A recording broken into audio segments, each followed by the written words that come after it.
સાહેબ આજે જે અભેપર ગામે કોલસાના કૂવામાં રેડ પડી એની શું વિગતે સાહેબ?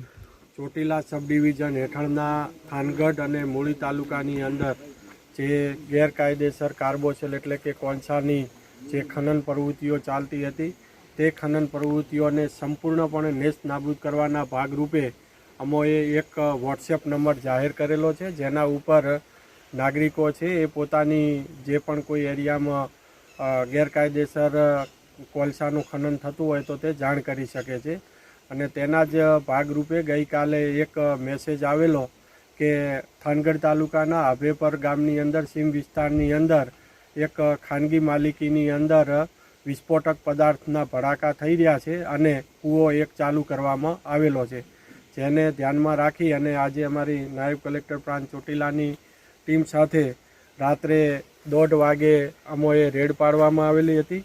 અને આ રેડ દરમિયાન ખાનગી સર્વે નંબર 11 ઉપરથી જે ગેરકાયદેસર કોલસાનો કૂવો છે એ ચાલુ હાલતમાં મળી આવેલ છે અને ત્યાંથી કુલ 3 ટ્રેક્ટર, જેમાં એક મિની ટ્રેક્ટર, એક ચરખી, એક કમ્પ્રેસર મશીન, 4 બકેટ અને આ તમામ જે મુદ્દામાલ છે એ 17,30,000નો કબજે કરવામાં આવેલો છે.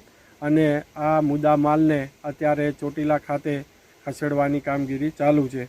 આ ખોદકામ કરાવનાર ગોરધનભાઈ સનાભાઈ જેજરિયા કે જેઓ જમીનના કબજેદાર છે અને જયેશભાઈ સવસીભાઈ મકવાણા રે દેવપરા આણંદ પર થાનગઢ કે જે મેન કોન્ટ્રાક્ટર છે તે સ્થળ ઉપરથી મળી આવેલા છે અને તેઓ પાસેથી તમામ હકીકત છે એ પણ મળી આવેલ છે. સાથે સાથે આ કૂવાની અંદર જે ખનન કરતા 9 મજૂરોને રેસ્ક્યુ કરવામાં આવેલા છે અને 9 મજૂરો છે એ મધ્યપ્રદેશના છે અને તેઓને સમજૂત કરીને આવી ગેરકાયદેસર પ્રવૃત્તિ ન કરવા સમજાવીને સવારે તેઓ મધ્યપ્રદેશ જવા રવાના થશે. અને આ જે ઈસમો છે ખોદનાર અને આવો કૃત્ય કરનારની સામે જુદા જુદા કાયદા અંતર્ગત કાયદેસરની કાર્યવાહી હાથ ધરેલ છે. કૂવામાંથી એક મિની ટ્રેક્ટર છે એ ટ્રેક્ટરે પણ બહાર કાઢવામાં આવેલું છે. માં motor driving, safe and sure driving.